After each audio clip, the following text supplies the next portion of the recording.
తల్లిదండ్రులు కావాలని మీ కలను సాకారం చేసుకోండి. ఓఎస్ఎస్ ఫర్టిలిటీ వారి తక్కువ ధర సంతానోత్పత్తి చికిత్సతో అపాయింట్మెంట్స్ కొరకు కాల్ చేయండి 7825893604.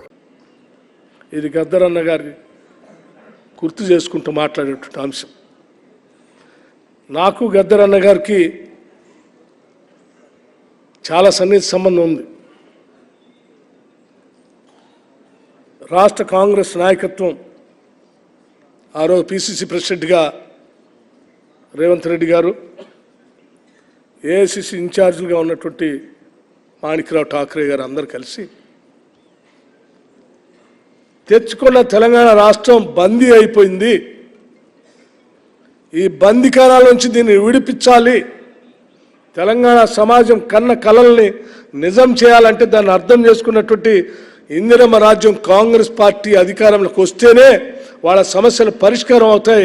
ఆ సమస్యల పరిష్కారం కోసం వాళ్ళ కోసం మనం ఇందిరమ్మ రాజ్యాన్ని తీసుకొని రావాలి. ఈ రాష్ట్రంలో కాంగ్రెస్ పార్టీ కోసం కాదు, ఈ రాష్ట్ర ప్రజల కోసం మనం కాంగ్రెస్ ప్రభుత్వాన్ని ఇందిరమ్మ రాజ్యాన్ని తీసుకొని రావాలని చెప్పి ఒక ఆలోచన చేసి కార్యక్రమాన్ని చేపట్టాం. ఓ పక్కన ముఖ్యమంత్రి గారు, ఇప్పుడున్నటువంటి ముఖ్యమంత్రి గారు పిసిసి ప్రెసిడెంట్గా సభలు సమావేశాలు పెద్ద ఎత్తున పెట్టుకుంటూ వారు ప్రయత్నం చేస్తూ ఉంటే సిఎల్పి లీడర్గా నన్ను ఆదిలాబాద్ నుంచి ఖమ్మం వరకు పాదయాత్ర చేయమన్నప్పుడు గద్దరన్న ఆ పాదయాత్రకు నామకరణం చేసింది ఆయనే. పీపుల్స్ మార్చ్ అని పేరు పెట్టింది ఆయన. దానికోసం పాట రాసింది ఆయనే. వయసు సహకరించకపోయినా తన జీవితం మొత్తం అడవిలో ఉన్నటువంటి బిడ్డల కోసం, అణగారిన వర్గాల కోసం, అసమానతతో ఇబ్బంది పడుతున్నటువంటి ప్రజల కోసం నా జీవితం మొత్తం అంకితం చేశాను. చివరి దశలో ఉన్నాను. ఒక్కసారి వాళ్ళందరినీ కలిసి పలకరించాలి. నేను ఎక్కడెక్కడో మారుమూలలో ఉన్నటువంటి అడవి ప్రాంతాల్లో ఉన్న గూడాలు నేను అజ్ఞాతవాసం అక్కడ ఉండి పనిచేశాను.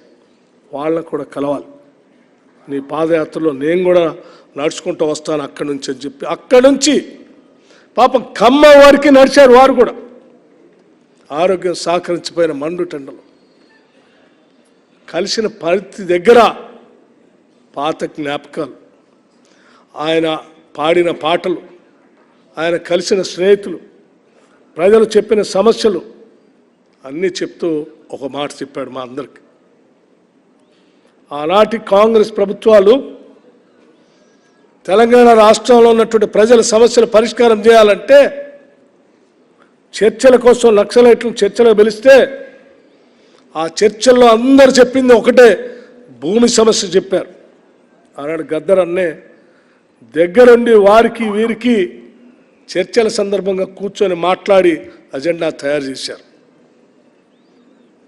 ఆ అజెండాని రేపు ఇందిరమ్మ రాజ్యం వస్తే మీరు పంచినటువంటి ప్రభుత్వ భూములు ఈ రాష్ట్రంలో ఉన్నటువంటి లక్షలాది మంది నిరుపేద ప్రజలకి కొన్ని లక్షల ఎకరాలు ఆనాటి ప్రభుత్వాలు పంపిణీ చేశాయి. ఇప్పుడు ఉన్నటువంటి ప్రభుత్వం ఆ భూముల్ని ఎనిక్కి లాక్కొని అన్యాయంగా అమాయకులైనటువంటి ప్రజలకు భూమి లేకుండా చేస్తూ ఉన్నాయి.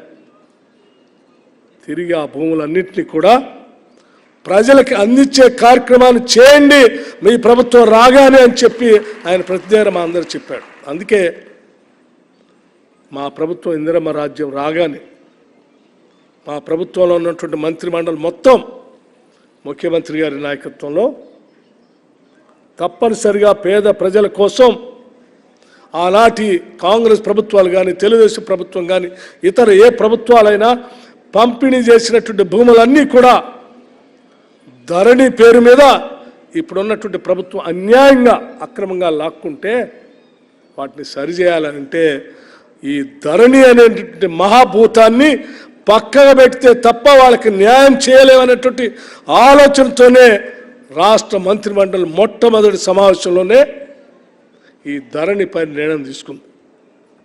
దానికి ఒక ప్రత్యేకమైన కమిటీని వేశారు.